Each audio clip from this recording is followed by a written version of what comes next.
जी अस्सलाम वालेकुम। आवाज़ आ रही है जी आपको? मुझे बताएं।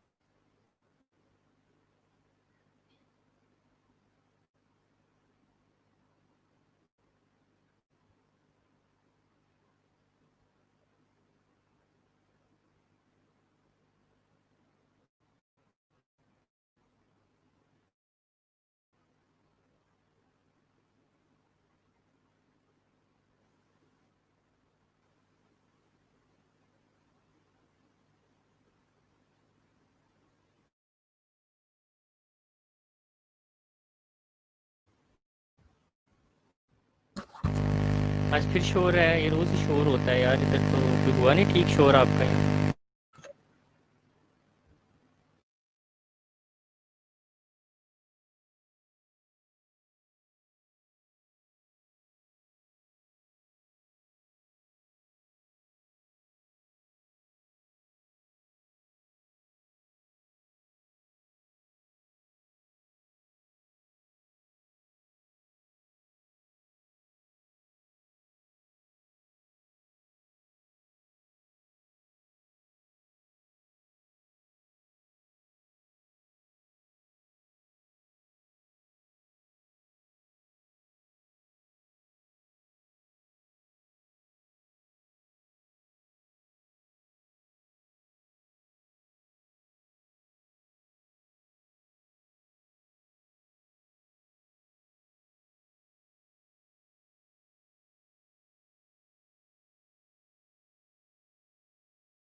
जी बाकी लोगों को कहें जल्दी से ज्वाइन करें ताकि हम क्लास स्टार्ट कर सकें आज की।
हाँ जी अस्सलाम वालेकुम। आवाज़ ठीक आ रही है आपको? आवाज़ ठीक आ रही है आपको?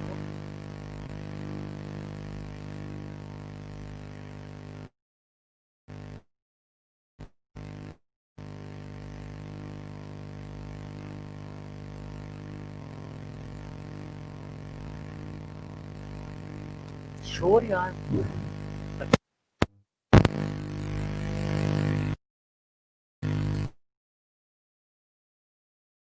खत्म हो गया। जी शोर का बताएं, अभी भी है या फिर ठीक हो गया है शोर?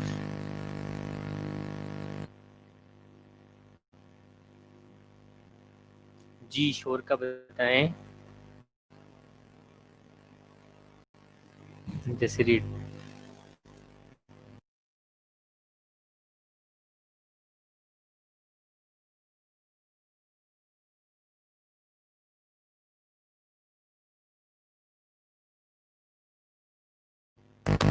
जी अब बताइएगा, अभी भी शोर है या सब साइड हो गया है? जी श्योर का बताएं मुझे।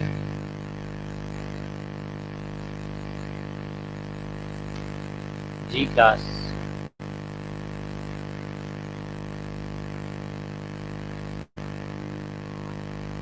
बहुत श्योर है।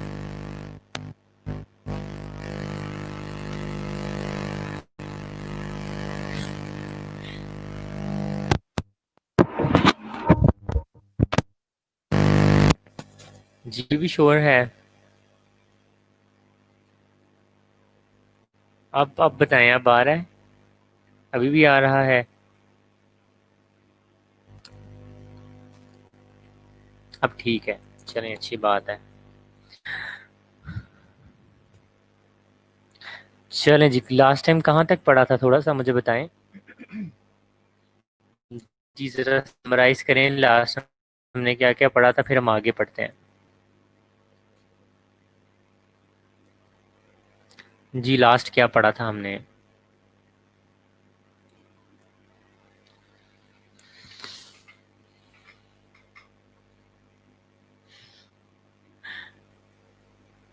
जी लास्ट क्या पढ़ा था?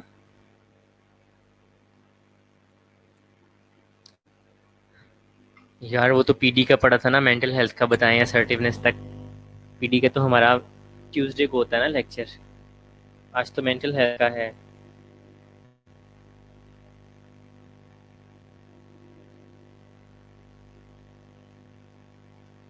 हाँ, मेंटल स्टेटस एग्जामिनेशन स्टार्ट की थी, उसकी पहली स्लाइड पढ़ ली थी मेरा ख्याल है हमने। ये वाले कंपोनेंट पढ़ लिए थे, अब हमने ये वाले कंपोनेंट स्टार्ट करने हैं, राइट? ऐसा ही है। और मैंने आपको उस दिन बताया था कि मेंटल स्टेटस एग्जामिनेशन बहुत इंपॉर्टेंट है, इसके कंपोनेंट्स कौन कौन से हैं ये आपने करना है। जी बताया था कि मैंने आपको। ठीक है जी, चलें तो पिछले जो मेंटल स्टेटस एग्जामिनेशन के थोड़े हैं कंपोनेंट, उनको एक दफ़ा नज़र डाल लेते हैं, फिर आगे चलते हैं। सो अपीयरेंस थी सबसे पहले, फिर बिहेवियर एक्टिविटी थी, फिर एटीट्यूड था, और उसके बाद था जी स्पीच, मूड एंड इफेक्ट था, परसेप्शन था, और अब हम जो नेक्स्ट स्टार्ट करने जा रहे हैं वो थॉट्स। उसकी सोच किस तरह की है और सोच रिफ्लेक्ट किस तरह से होती है, वो गुफ्तगू से या कम्युनिकेशन से रिफ्लेक्ट होती है। तो वो जिस तरह की कम्युनिकेशन करेगा हम उसी से अंदाज़ा लगा लेते हैं कि इसकी थिंकिंग किस तरह की है। फ्लाइट ऑफ आइडियाज़ एक टर्म है जिसमें इंसान बार बार टॉपिक चेंज करता है। ब्लॉकिंग, थॉट ब्लॉकिंग कहते हैं इसे। इसमें जो है एकदम से इंसान चुप हो जाता है, कोई वर्ड चीज़ माइंड में नहीं आ रही होती, उसकी थॉट ब्लॉक हो जाती है। वर्ड सलाद है, वर्ड सलाद के अंदर जो है वो डिफरेंट किस्म के वर्ड्स बोलता है, और जिस तरह सलाद के अंदर डिफरेंट चीज़ें होती हैं तो वो एक सलाद बना देता है वर्ड्स की।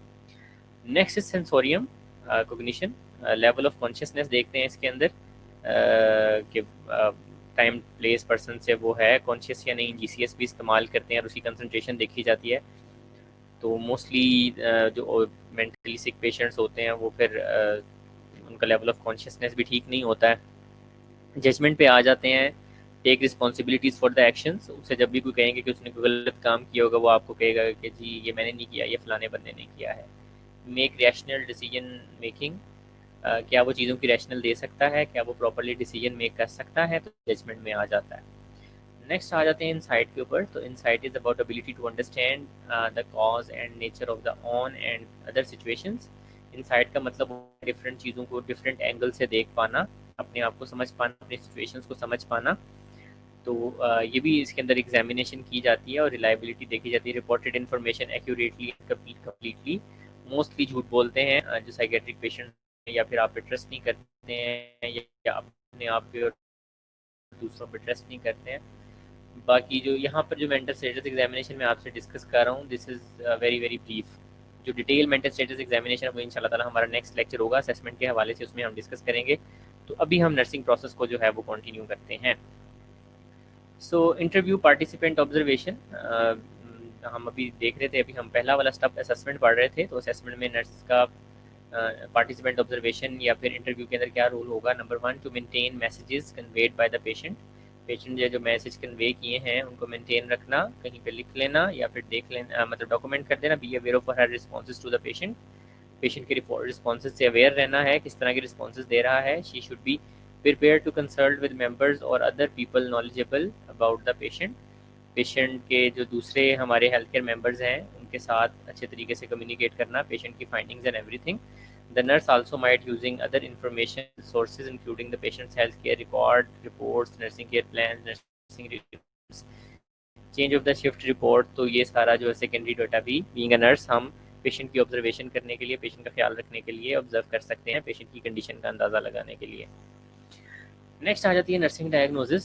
तो डेफिनेटली आपके भी एग्जाम नहीं हुए हैं, तो आप लोगों ने ज़रा मुझे डिफाइन करके देना है कि नर्सिंग डायग्नोसिस को आप लोग कैसे डिफाइन करते हैं, और जो जो डिफाइन करेगा मैं उसी की बेस पे उसकी अटेंडेंस जो है अभी मार्क करूँगा. सो स्टार्ट करें जी. नर्सिंग डायग्नोसिस को डिफाइन करना 2 मिनट है आपके पास.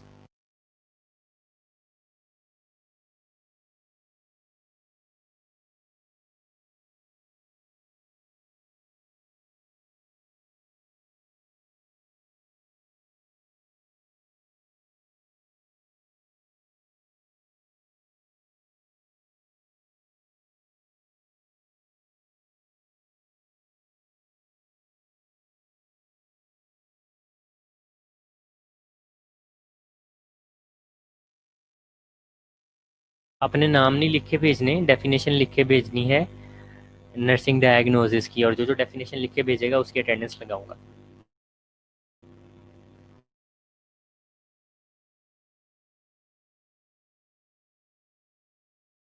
सही वाली रट्टे वाली 2 नंबर वाली डेफिनेशन लिख के भेजनी है, ये एक लाइन वाली डेफिनेशन भी नहीं लिख के भेजनी है.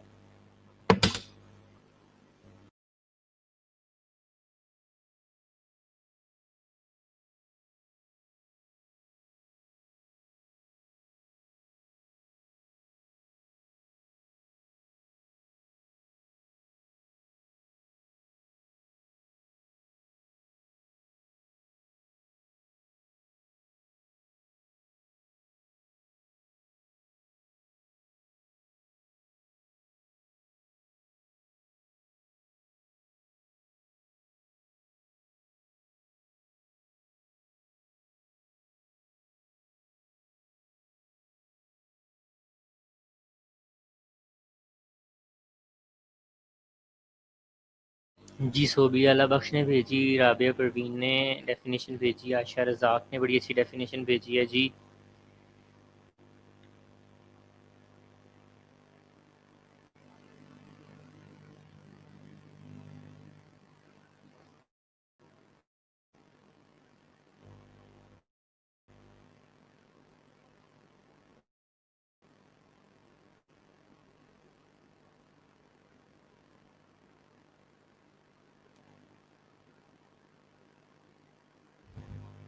मेमुना शरीफ, रोजीना असद और मारिया अरब नशीन, इन लोगों की डेफिनेशन आ चुकी है.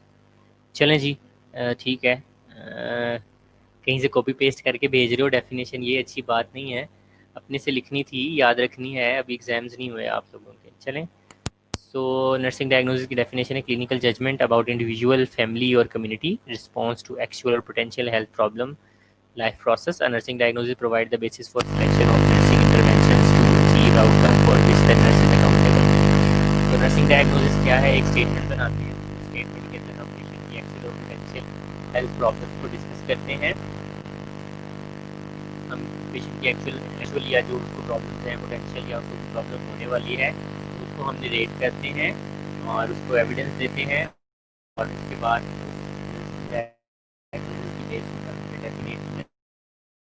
इंटरवेंशन करनी होती हैं. हाँ जी, हमने नर्सिंग इंटरवेंशन करनी होती हैं. और आ रहा है जी.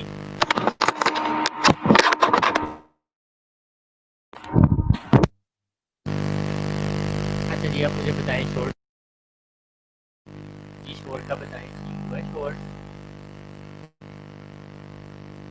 शोर शोर है या नहीं है?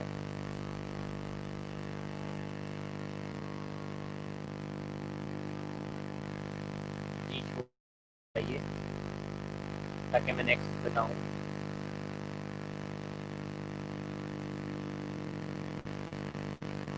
आ रहा है.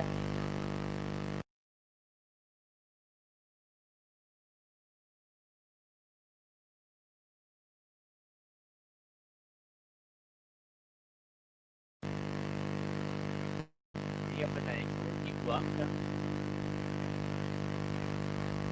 जी आप बताएं. हुआ या नहीं?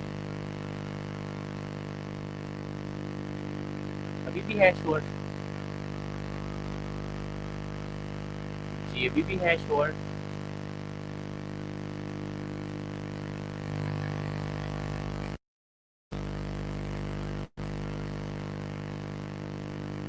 अब नहीं है शोर या है?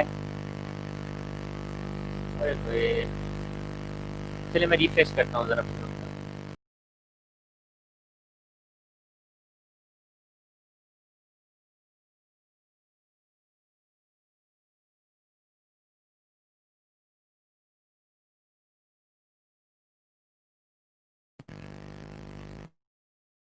फिर हुआ, मैंने रिफ्रेश किया है, शोर का बताएं बेहतर हुआ है? जी शोर बेहतर हुआ या नहीं?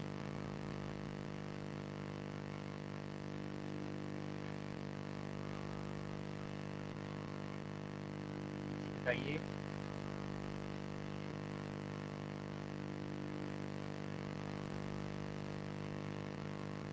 नहीं, चलो इसका कुछ सोल्यूशन निकालता हूँ मैं।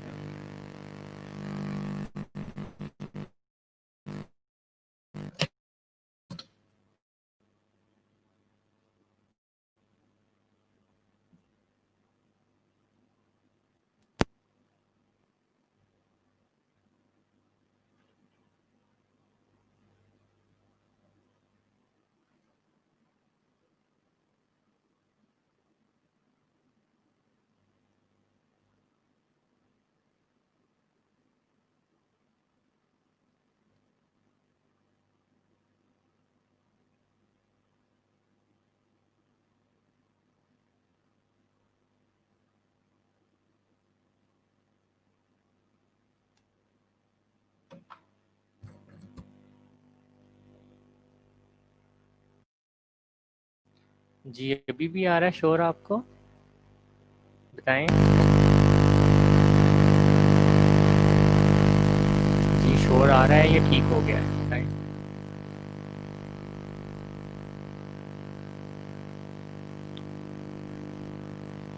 हाँ जी। क्या जी ठीक हो गया है? नहीं ठीक हुआ। इलाज करते हैं, ठहरो जरा, आप फिर 10 मिनट्स की ब्रेक लो और मैं इसका इलाज करता हूँ। ठीक है, इसको मैं देखता हूँ कि किस तरह से इसको मैं सेटल डाउन करूँ शोर को।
जी अब बताइए, आप कुछ बेहतरी हुई शोर के अंदर? जी बताइए, शोर बेहतर हुआ या नहीं?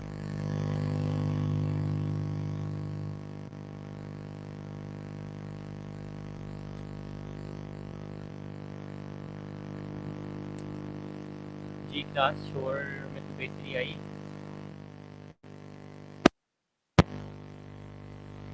अच्छा, तो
अब आवाज़ ठीक आना शुरू हुई है आपको? जी अब बताएं।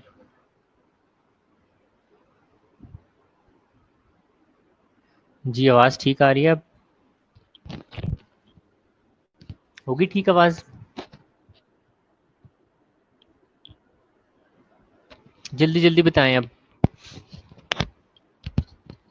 चलो गुड हो गया। अच्छा जी, सो नर्सिंग प्रोसेस की डेफिनेशन हमने देखी, सॉरी नर्सिंग डायग्नोसिस की। तो हम एक डायग्नोज बनाते हैं और उसकी बेस के ऊपर हमने इंटरवेंशन बनानी होती। तो जो हम इंटरवेंशन करते हैं उसके लिए हम अकाउंटेबल होते हैं, तो ये लिखा हुआ है यहाँ पे।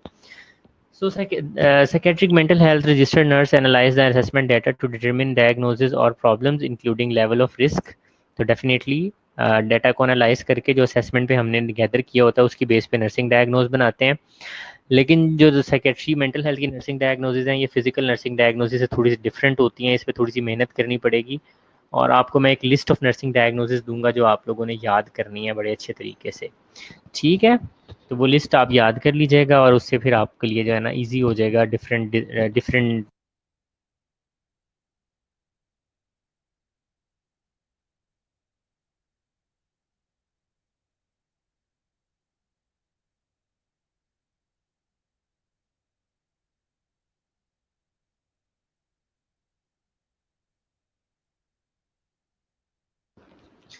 जी आपने मुझे बताना है कि पीईएस से क्या बनता है। पीईएस फॉर्मेट फॉलो करते हैं नर्सिंग डायग्नोसिस बनाने के लिए।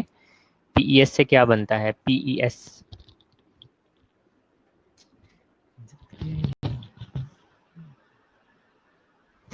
जी पीईएस फॉर्मेट से क्या बनता है जी?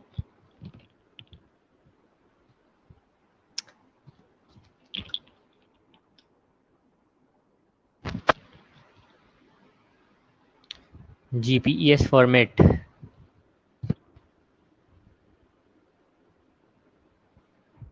ठीक है, problem etiology and sign and symptom answer आने शुरू हो गए हैं। So there is problem, there is etiology and sign and symptoms. Problems हम कहाँ से लेते हैं? प्रॉब्लम्स हम ये नेंडा से लेते हैं जी।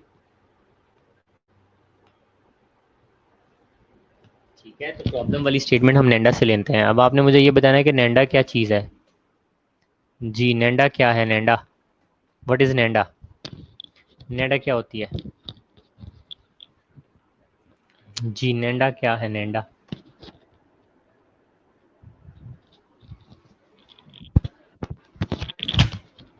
नेंडा से क्या मुराद है?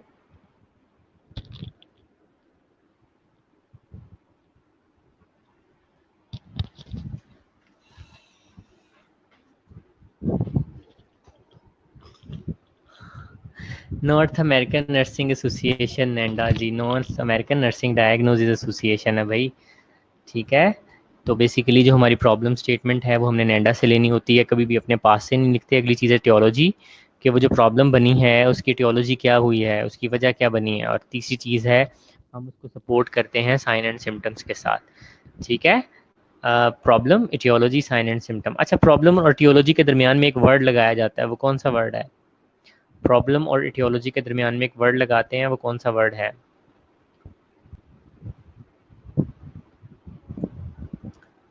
प्रॉब्लम और इटियोलॉजी के दरमियान में कौन सा वर्ड लगाया जाता है जी?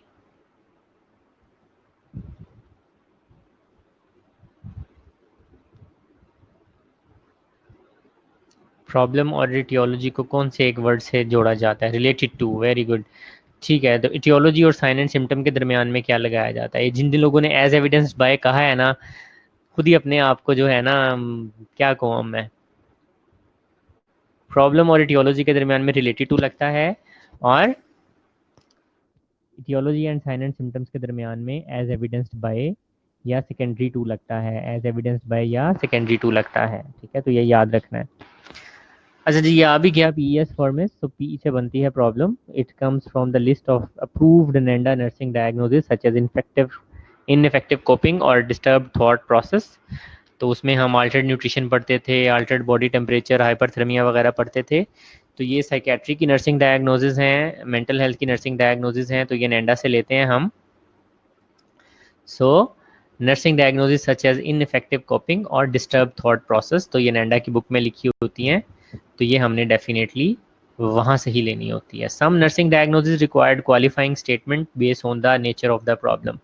तो ये जो क्वालिफाइंग स्टेटमेंट है इसके बारे में भी मैंने आपको लास्ट ईयर बताया था कि क्वालिफाइंग स्टेटमेंट हम स्टार्ट में लगा देते हैं, जैसा कि नैंडा की नर्सिंग डायग्नोसिस इम्बैलेंस न्यूट्रिशन। अब इम्बैलेंस न्यूट्रिशन ज़्यादा भी हो सकती है, कम भी हो सकती है, तो क्वालिफाइंग स्टेटमेंट है हमारे पास लेस देन बॉडी रिक्वायरमेंट।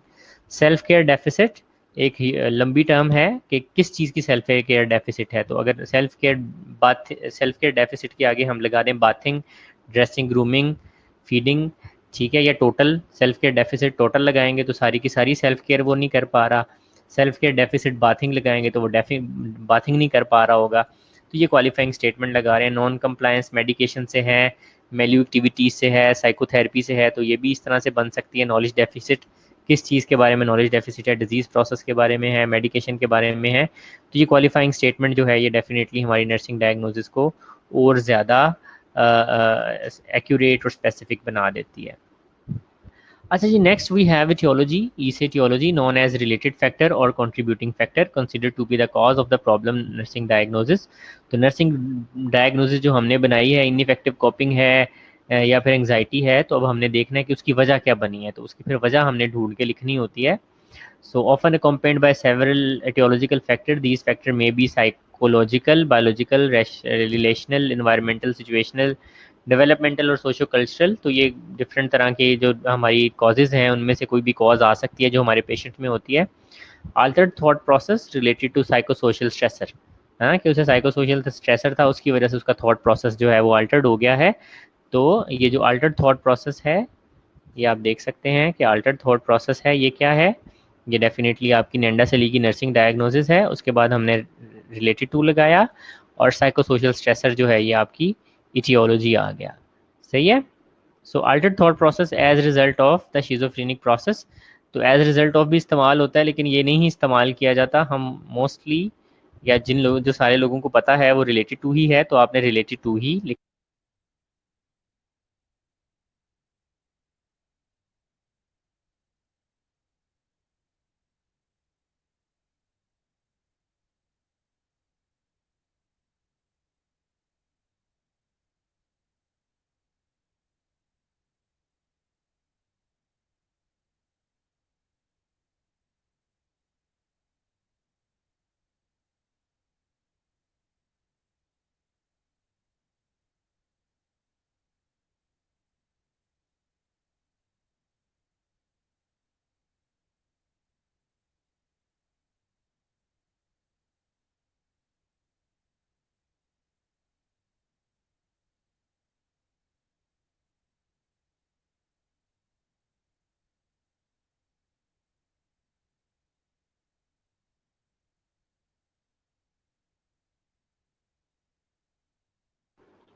ठीक है। तो आवाज़ नहीं आ रही, अच्छा अच्छा, आवाज़ अब दोबारा से आ गई आवाज़।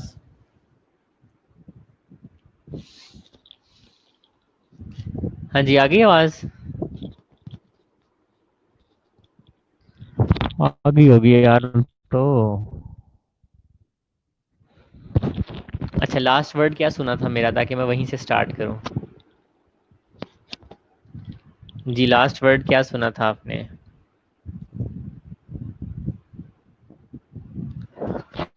लास्ट वर्ड क्या सुना था जी।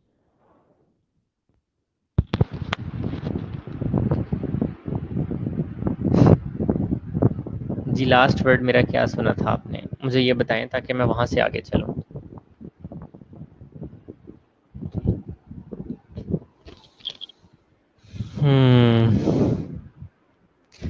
रिलेटेड टू लगा रहे थे। ठीक है जी, तो रिलेटेड टू लगा के, हाँ जी, अल्टर्ड थॉट प्रोसेस, ठीक है, related to schizophrenic disease process, और as evidence believe that others are planning to kill और हार्म हिम हिमसेल्फ। तो ये साइन एंड सिम्टम आ जाती है, पेशेंट की स्टेटमेंट आ जाती है जो कि उसको बता रही होती है। अब ये एक एग्जांपल आपके सामने दी गई है, problem aetiology sign and symptoms को मिला के। सो प्रॉब्लम क्या है, इनइफेक्टिव इंडिविजुअल कॉपिंग, कि वो ठीक से कॉप नहीं कर पा रहा, related to response crisis, response crisis retirement के, एक बंदा रिटायर हुआ है लेकिन वो अपनी स्ट्रेस से कोप नहीं कर पा रहा, रिटायरमेंट के बाद बंदे को बहुत ज़्यादा एक ट्रांजिशन से गुजरना पड़ता है, स्ट्रेस से गुजरना पड़ता है। एज एविडेंस्ड बाय आइसोलेटिव बिहेवियर, कि वो बंदा आइसोलेट रहता है और उसकी मूड जो है वो चेंज हो चुका है। तो ये इस तरह से आप साइकेट्रिक नर्सिंग डायग्नोसिस जो है बड़े अच्छे से बना सकते हैं। ठीक है, चलें अब एक आप लोग अपने पास से कोई साइकेट्रिक नर्सिंग डायग्नोज बनाने की कोशिश करें। ये 2 मिनट हैं आपके पास, तो हर बंदे ने अपनी एक डायग्नोज बना के शेयर करनी है यहाँ पे।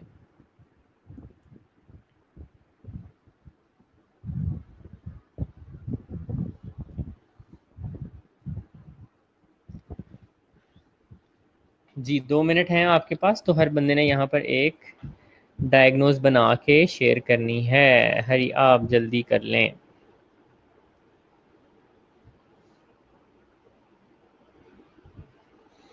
जी तो इसको सामने रखें और एक साइकेट्रिक नर्सिंग डायग्नोसिस बना के सेंड करें, उसके बाद हम एक छोटी सी ब्रेक लेते हैं फिर।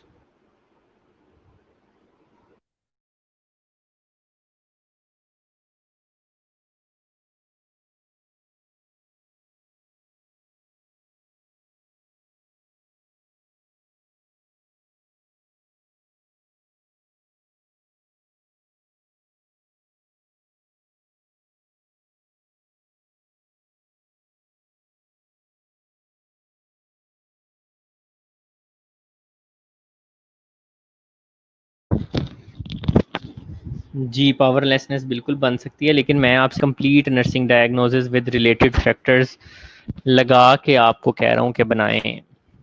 तो अगर आपको कुछ समझ नहीं आता तो आप जो है एटियोलॉजी की जगह पे डिजीज प्रोसेस लगा सकते हैं, अगर कुछ समझ नहीं आता। लेकिन अगर आप स्पेसिफाई करेंगे तो वो ज़्यादा बेहतर होगा, अगर आप स्पेसिफाई करेंगे तो ज़्यादा बेहतर होगा, तो रिलेटेड फैक्टर लगा सकते हैं आप।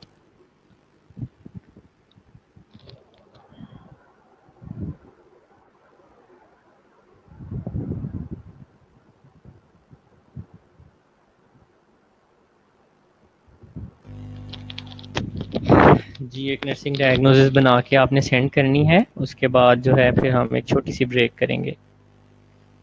जी मारिया तो फेल गुड। साइलेंस मूड नहीं आएगा, आप कह दो आइसोलेटिव बिहेवियर एंड सैडनेस कर लो। अब हर बंदा डिजीज प्रोसेस तो ना लगाई जाए, इतना मैंने लेवरेज नहीं दिया आपको, वो एग्जाम के लिए दिया है, यहाँ के लिए नहीं दिया मैंने। वो जो डिजीज प्रोसेस वाला लेवरेज है वो एग्जाम के लिए है। Ineffective health maintenance related personal as evidence by change in mood, very good Maria Ghulam, was very good. आपने बहुत अच्छी डायग्नोज बनाई है।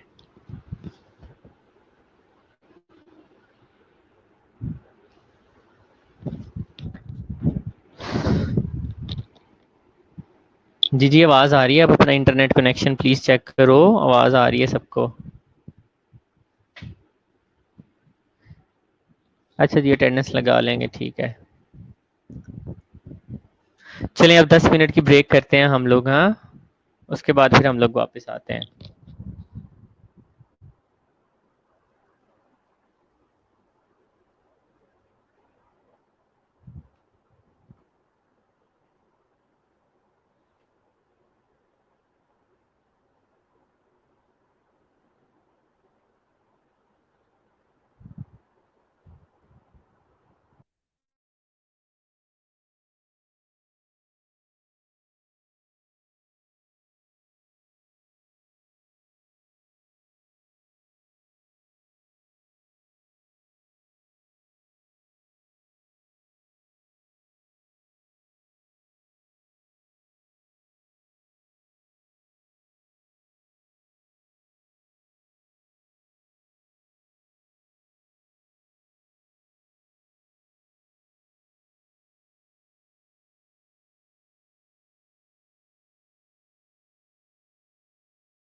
मुझे बताएं आपको आवाज़ ठीक आ रही है मेरी? आगे चलें।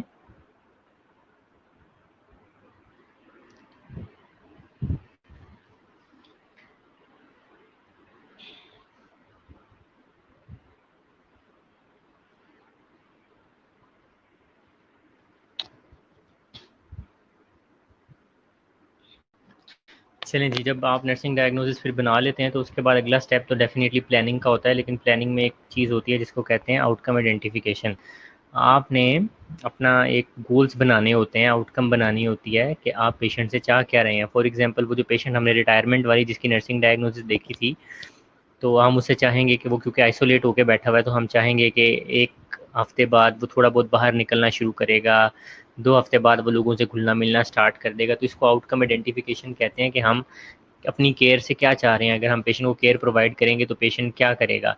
The psychiatric mental health registered nurse identified expected outcomes for a plan individualise to the patient और टू द सिचुएशन। तो पेशेंट के मुताबिक हमने एक्सपेक्टेड आउटकम्स बनानी होती हैं कि अभी पेशेंट इस कंडीशन में है और by the end of our shift, by the end of 1 week short term long term goals बनाएंगे कि हाँ जी पेशेंट किस लेवल पे आ जाएगा हमारा। तो इसको आउटकम आइडेंटिफिकेशन कहते हैं जी। तो आउटकम आइडेंटिफिकेशन में the psychiatric mental health nurse identified expected outcome individualise to the patients.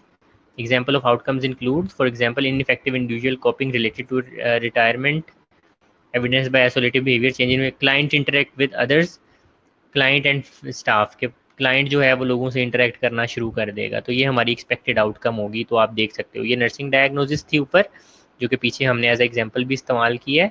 और ये क्या है, हमारी आउटकम है कि पेशेंट आइसोलेटेड था तो पेशेंट लोगों के साथ इंटरेक्ट करना स्टार्ट कर देगा जी। तो outcome sample of expected outcome long term short term goals. तो expected outcome, patient will be socially engage in the community, ये एक ओवरऑल हमारी आउटकम है। लॉन्ग टर्म क्या है, the patient will travel about the community independently with in 2 months, कि 2 हफ्ते बाद पेशेंट बाहर निकलना शुरू करेगा कम्युनिटी में इंडिपेंडेंटली, जैसे पहले बाजार में जाता था और वो जाना शुरू करेगा। शॉर्ट टर्म के अंदर आ जाएगा, at the end of 1 week the patient will walk to the corner and back home, कि पेशेंट एटलीस्ट मोहल्ले के अंदर तो चक्कर लगा के आएगा ना। ठीक है, तो ये शॉर्ट टर्म और लॉन्ग टर्म गोल्स हैं हमारे, जिनको हम एक्सपेक्टेड आउटकम्स भी कहते हैं। आगे हम फिर प्लान करते हैं। बेसिकली कई जगहों पे तो प्लानिंग के अंदर ही पाल करती है ये आउटकम आइडेंटिफिकेशन, कई जगहों पे इसको एक सेपरेट से भी स्टेप लिया जाता है। सो नेक्स्ट स्टेप है हमारा प्लानिंग का। जब हम आउटकम्स आइडेंटिफाई कर लेते हैं फिर हम प्लान करते हैं कि हमने बेसिकली इसके साथ कौन कौन सी इंटरवेंशंस करनी है। ठीक है, कि जी क्या क्या प्रॉब्लम है इसकी, उसकी बेस के ऊपर हमने कौन कौन सी इंटरवेंशन करनी है। चलें जी, आज का लेक्चर इधर तक ही। कोई चीज़ समझ नहीं आई तो पूछ सकते हैं प्लीज़। ये नर्सिंग प्रोसेस को लाजमी तौर पे पढ़िएगा, रिवाइज़ कीजिएगा, आपके फर्स्ट ईयर के सिलेबस में भी है, इसीलिए मैं आपको बिल्कुल स्टार्टिंग के अंदर ये नर्सिंग प्रोसेस पढ़ा रहा हूँ ताकि वो भी रिवाइज़ हो जाए और अगर आपके आसपास एग्ज़ाम होते हैं तो वो आप अच्छे तरीके से अटैम्प्ट कर सकें। सो मुझे बताएं जी, प्लानिंग से हम नेक्स्ट टाइम स्टार्ट करेंगे नेक्स्ट क्लास के अंदर। अभी तक के लिए कोई क्वेश्चन है तो आप बता सकते हैं, नहीं तो आज की क्लास हम यहीं पे फिर जो है ना एंड करेंगे थोड़ी देर में।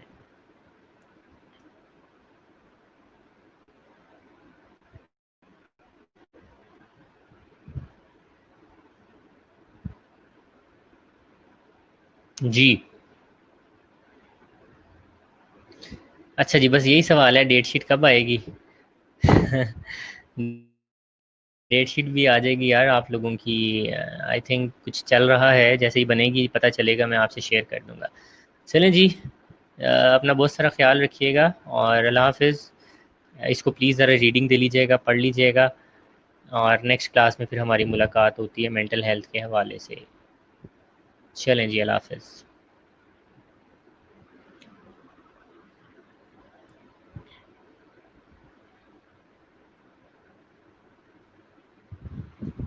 34 स्टूडेंट्स थे जी आज, सही है।